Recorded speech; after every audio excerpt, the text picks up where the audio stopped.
Hello, family, welcome to Timeless Tales. If this is your first time watching, please consider subscribing to reach out to more people who enjoy this type of stories, and if you are a returning subscriber, I really appreciate you. Your support means a lot to our community as we grow. Sit back as we dive into the full story. Mr. Daniel sat on a wooden bench outside his small hut, his shirt drenched in sweat after a long day of farming. He sighed heavily, looking at the dry, cracked soil in the distance. His neighbor and closest friend, Mr. James, approached with 2 clay cups of freshly brewed coffee. "Long day, Daniel?" he asked, handing over a cup. Daniel took the cup, nodding. "Very long, my friend. The farm isn't giving us much this time, James.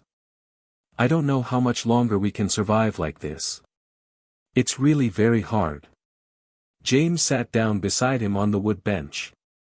He had a round face with kind eyes, and he always carried a calm demeanor, no matter how hard life got. "We'll survive, my friend," he said confidently. "We always do.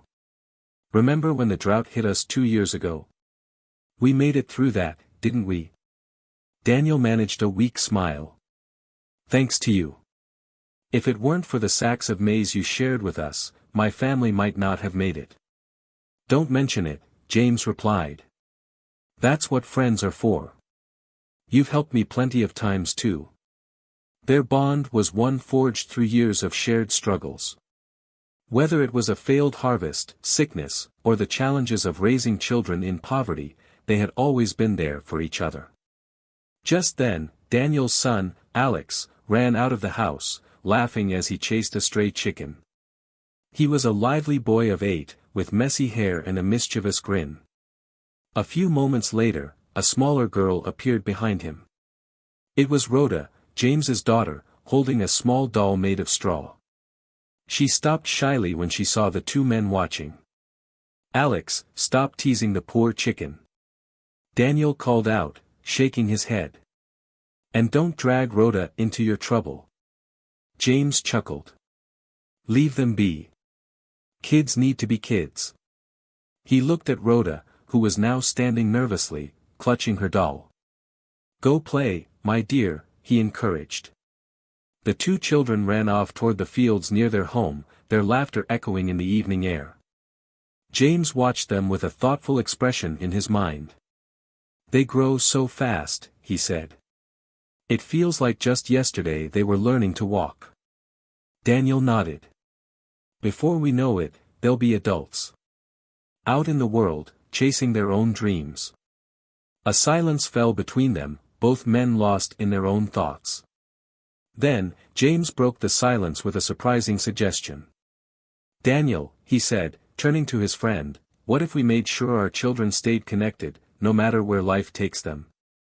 Daniel raised an eyebrow slightly. "What do you mean, my friend?" "I mean," James said carefully, "what if we arranged for Alex and Rhoda to marry when they're older?" Daniel stared at him, taken aback. "That's a big decision, James. They're just kids." James smiled. "Of course, they are now. But think about it. We've always been there for each other. Why not make sure our families stay close forever? It's not about control, it's about keeping this bond alive, even when we're gone." Daniel leaned back, considering the idea. He took a sip of his tea, staring at the horizon where the children were now playing hide-and-seek among the tall grass. "It's not a bad idea," he admitted. "But what if they don't like each other when they grow up?" James laughed. "Have you seen how well they get along? Besides, we're not forcing anything. It's just a promise between us, for the future. If they agree when the time comes, great. If not, we respect their choice." Daniel thought about it some more, then nodded. "All right, James. Let's make this a promise." The 2 men shook hands firmly, sealing the agreement. Over the next few years, life in the village grew tougher and very hard for the villagers. The rains came late, the crops failed, and many families were forced to sell their lands. Daniel was among them. He sold not just his farm but also his livestock, everything he owned, to raise enough money to move to the city and try his luck in investing the money into any business. "I have no choice, James," Daniel said on the day he left. His voice was heavy with emotions. "If I stay here, my family won't survive, things are hard here." James nodded, his own eyes glistening with unshed tears. "You're doing what's best for them. Just don't forget us, Daniel. Don't forget the promise we sealed." "I won't," Daniel vowed. "You're my brother in all but blood. I'll be back to honor our word." As Daniel's family loaded their belongings onto a rickety cart, Alex, now 12, looked at Rhoda, who stood quietly by her father's side. "Will I ever see you again?" Alex asked. Rhoda nodded firmly. "You will. My father says you're coming back again." "I'll write to you," Alex promised, though he wasn't sure if he really would. With that, the cart rolled away, leaving the village, and their old life, behind. Years passed. Daniel's gamble paid off. In the city, he invested his money in a small company that soon turned into a thriving multi-million business. As success followed success, Daniel rose from being a struggling farmer village to a powerful tycoon in the city. But despite his wealth, Daniel never forgot his roots, or his promise to James. Every so often, he would send money and letters back to the village, ensuring that James and his family were taken care of.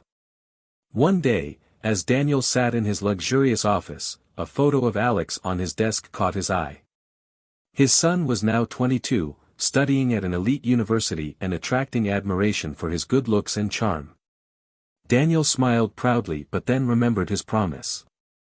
He picked up the phone and dialed James. "James, it's been too long," he began warmly. "How's Rhoda?" "She's doing well," James replied. "She's grown into a fine young lady." Good, Daniel said. "James, I think it's time we fulfilled our promise." There was a pause on the other end of the line. "Are you sure Alex will agree?" James asked hesitantly. "Don't worry about Alex," Daniel said firmly. "A promise is a promise." The next weekend, Daniel brought Alex back to the village. It was Alex's first time returning since they had left, and everything felt smaller than he remembered. "This is where we used to live?"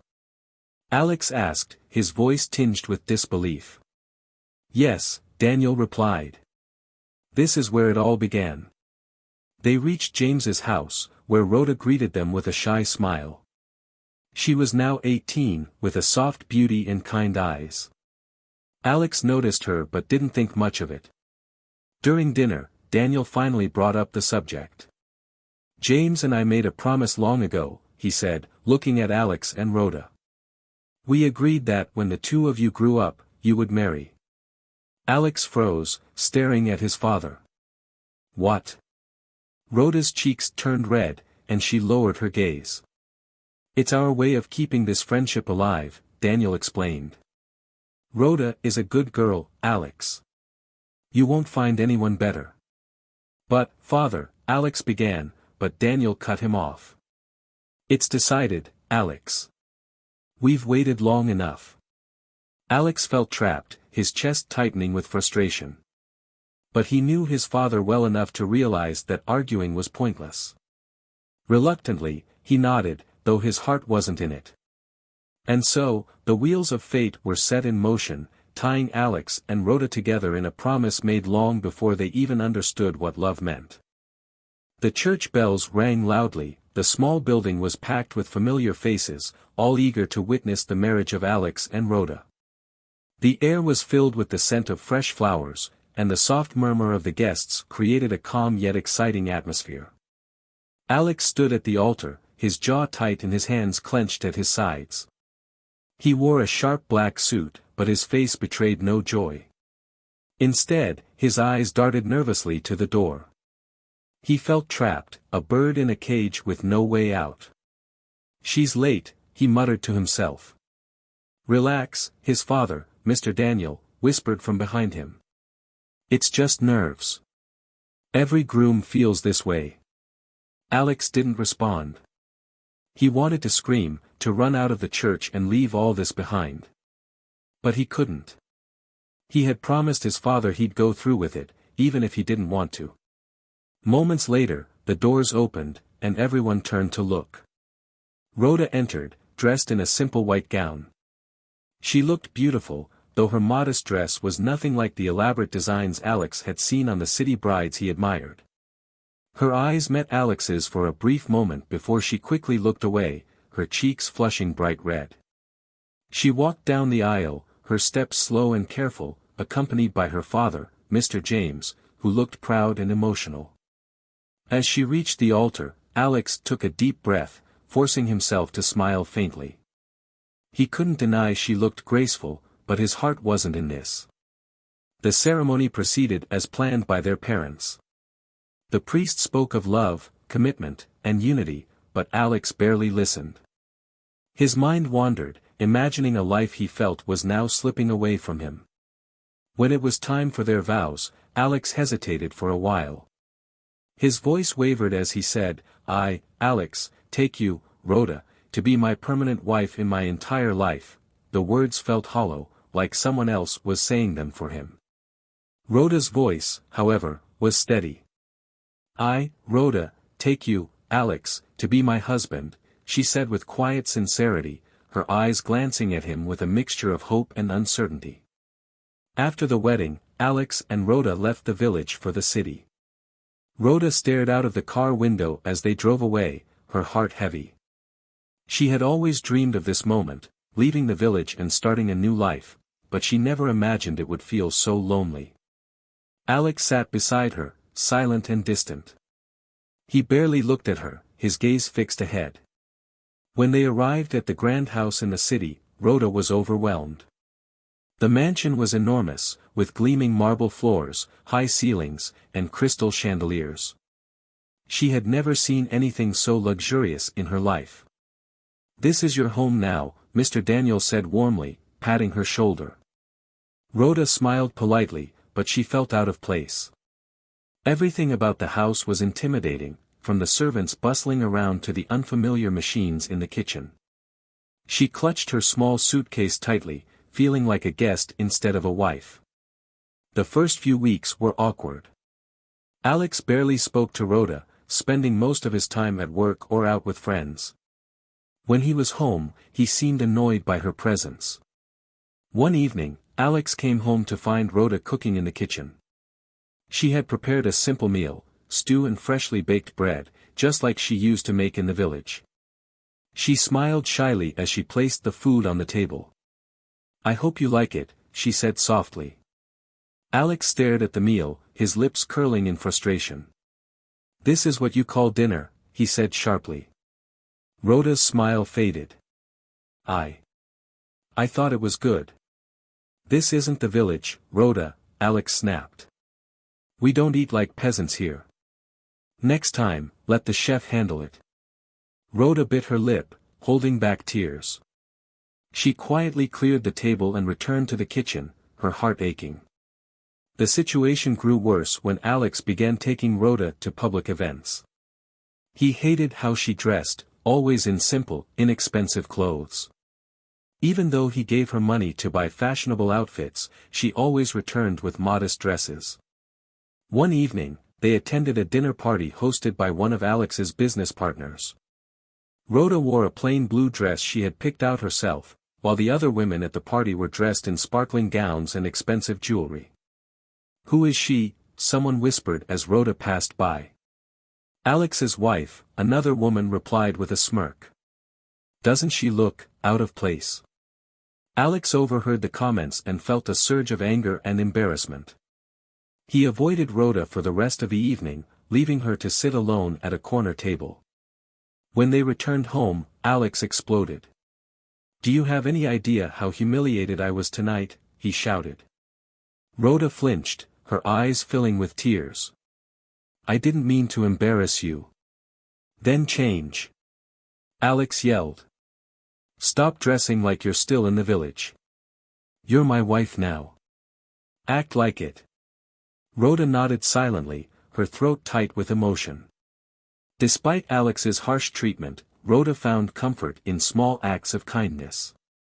She saved the money Alex gave her, using it to support the orphanage in her village. Every month, she sent packages of clothes, food, and toys for the children. On the days when she felt her lowest, she would sit alone in the garden, writing letters to her father. "Dear Papa," she wrote one day, "life in the city is not what I thought it would be. Alex does not love me, and I often feel like a stranger in my own home. But I won't give up. I will continue to do good, no matter how small. That is what you taught me." Unbeknownst to Rhoda, Alex had been confiding in his closest friend, Mark. "I can't do this anymore at all," Alex admitted one evening over drinks. "This marriage is a very big mistake. What are you going to do about it?" Mark asked, raising an eyebrow slightly. "I don't know," Alex replied bitterly. "But I can't keep pretending to her. Maybe I'll find someone else, someone who actually fits my world." Mark smirked. "Careful, Alex. If you're not careful, you might lose the only one person who truly cares about you in this world." Alex scoffed, dismissing the warning. The tension finally reached its peak one night when Rhoda overheard Alex on the phone. "She's just not what I want," Alex said. "I didn't even choose her. My father forced me into this." Rhoda stood frozen in the hallway, tears streaming down her face. She had always known Alex didn't love her, but hearing it confirmed really broke her heart. The next morning, Rhoda packed her things. "Where are you going?" Alex asked, startled. "Back to the village," she said quietly. Alex frowned. "You're not leaving." "Why?" Rhoda challenged, her voice trembling. "You don't want me here, Alex. I'm just a burden to you." For the first time, Alex had no response. Her eyes meeting his. "You've made it clear how you feel. You don't love me. You don't even respect me. So why should I stay?" Alex hesitated, caught off guard by her boldness. He opened his mouth to respond but found no words. Rhoda picked up her bag and walked toward the door. "Wait," Alex said suddenly, his voice softer. Rhoda stopped but didn't turn around. "What is it, Alex?" "I don't want you to leave," he said quietly. "Why not?" she asked, her back still turned. Alex ran a hand through his hair, struggling to articulate his feelings. "Because I think I've been wrong about you. I need to fix this." Rhoda turned to face him, her eyes filled with both hope and skepticism. "If you really mean that, Alex, then show me. Prove it." As Rhoda walked back to her room, she felt a flicker of something she hadn't felt in months, hope. She didn't know if Alex would truly change, but for the first time, he seemed willing to try. Meanwhile, Alex sat alone in the living room, replaying their conversation in his mind. He realized that if he didn't make things right, he would lose the only one person who had shown him genuine kindness and love. The morning sunlight streamed through the windows as Rhoda sat in the living room, her hands folded neatly in her lap. Her heart was heavy with doubt and confusion. Alex's apology the day before had left her unsettled. For months, she had been treated like an outsider in her own marriage, and now, with a few words, he wanted her to believe that everything would change. She sighed, glancing at the clock. Alex had left for work earlier than usual, and the house felt strangely quiet. Her thoughts were interrupted by the soft sound of footsteps. It was Maria, one of the housemaids. "Madam," Maria said hesitantly, "I just wanted to let you know that Mr. Alex left this for you." She held out a small envelope. Rhoda took it, her fingers trembling slightly. "Thank you, Maria." Maria nodded and left the room, leaving Rhoda alone with the envelope. She opened it carefully and pulled out a handwritten note. "Rhoda, I know I've hurt you, and I don't expect you to forgive me easily. But I want to show you that I mean what I said. If you're willing, I'd like to spend the day with you tomorrow. There's something I want you to see." Alex. Rhoda read the note twice, her emotions conflicting.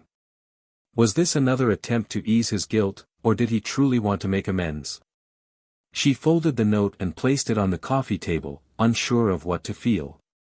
The following day, Alex arrived home earlier than usual, dressed in casual clothes instead of his usual suit. He looked nervous, a side of him Rhoda hadn't seen before. "Are you ready?" he asked, his voice softer than usual. Rhoda hesitated, then nodded. "Where are we going?" "You'll see," Alex replied, a faint smile on his lips. They drove out of the city, the towering buildings giving way to open fields and quiet roads. Rhoda sat quietly, staring out the window. She had so many questions but didn't know how to ask them. After about an hour, they pulled up to a small, run-down building. Rhoda recognized it instantly. It was the orphanage she had been supporting in secret. "What are we doing here?" she asked, her voice filled with surprise. Alex parked the car and turned to her. "I know about the money you've been sending here," he said. "I found out a few weeks ago." Rhoda's heart sank. "You're angry, aren't you?" "No," Alex said quickly. "I was shocked at first. But then I realized something. While I was busy judging you and pushing you away, you were doing something incredible. You were helping people, even when I gave you every reason not to care about me or this marriage." Rhoda stared at him, her eyes wide with disbelief. "I want to see what you've been doing," Alex continued. "I want to understand." As they stepped inside the orphanage, the sound of children laughing filled the air. Rhoda was greeted warmly by the staff, who knew her as their anonymous benefactor. "Madam Rhoda," a little boy cried, running up to her and hugging her tightly. Rhoda knelt down, smiling. "Hello, Peter. How have you been?" "Good," he said, grinning. "Look. I still have the toy truck you sent me." He held up a battered but cherished toy, and Rhoda's heart swelled with pride. Alex watched from a distance, his expression unreadable. For the first time, he saw a side of Rhoda he had never noticed before, a woman full of compassion and love, someone who brought joy to others even when her own life was far from happy. The headmistress approached them, smiling warmly. "Mrs. Rhoda, it's always a pleasure to see you." "And who is this?" Rhoda hesitated, but Alex stepped forward. "I'm her husband," he said, his voice steady. The headmistress raised an eyebrow but nodded politely. "Well, Mr. Alex, your wife has been a blessing to us. Everything you see here, the supplies, the renovations, it's all because of her generosity." Alex felt a lump in his throat as he looked around. The children were playing with toys Rhoda had sent, and the walls were freshly painted, thanks to her donations. He realized how blind he had been to her goodness. On the drive back home, the silence between them was different, less heavy, more reflective. Finally, Alex spoke. "Why didn't you tell me?" he asked, his voice soft. Rhoda glanced at him. "Would you have cared?" Alex winced at her honesty but didn't argue. "I'm sorry," he said after a long pause. "For everything. For not seeing you, for not appreciating you, for hurting you." Rhoda looked out the window, her eyes glistening with unshed tears. "Do you really mean that, Alex? Or is this just another way to make yourself feel better?" "I mean it," Alex said firmly. "I want to be better, for you, for us." Rhoda turned to face him, searching his eyes for sincerity. For the first time, she saw a glimmer of the man she had hoped he could be. The next morning, Alex surprised Rhoda by asking her to spend the day with him again. This time, he took her to a salon, where she was treated to a full makeover. Rhoda was hesitant at first, but as the stylists worked their magic, she began to feel a small spark of confidence she hadn't felt in years. When she stepped out of the salon, Alex's jaw dropped. "You look incredible," he said, unable to take his eyes off her. Rhoda blushed, feeling both shy and flattered. Their next stop was a boutique, where Alex insisted she pick out new clothes. Rhoda hesitated, still unsure about spending so much money on herself. Rhoda, Alex said gently, you deserve this. Let me do this for you. She nodded, finally allowing herself to enjoy the moment. Over the next few weeks, Alex made a genuine effort to change. He started spending more time with Rhoda, asking about her day and listening to her thoughts. They began going out together, attending events as a couple. At one such event, Alex introduced Rhoda proudly to his colleagues. This is my beloved wife, Rhoda, he said, his voice filled with admiration and affections. Rhoda felt a warmth in her chest as she smiled and shook hands. For the first time, she felt like she truly belonged by his side. One evening, Alex came home with a small box in his hand. Rhoda looked at him curiously as he handed it to her. What's this? She asked. Open it, Alex said, smiling. Inside the box was a delicate necklace with a heart-shaped pendant. It's beautiful, Rhoda whispered. It's for you, Alex said. To remind you of how much you mean to me. Tears filled Rhoda's eyes as she looked at him. Thank you, Alex, she said softly. A year later, their lives took another beautiful turn. Rhoda gave birth to a baby girl, bringing new joy and purpose into their marriage. As Alex held their daughter for the first time, he looked at Rhoda with tears in his eyes. You've given me everything I didn't know I needed, he said. Rhoda smiled, her heart full. And you've shown me that people can change if they truly want to.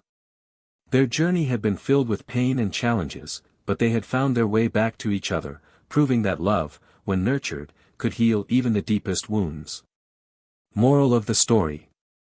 Love isn't about perfection, it's about growth, forgiveness, and understanding. True happiness comes from valuing and supporting each other through life's ups and downs. Thanks for watching, till next time.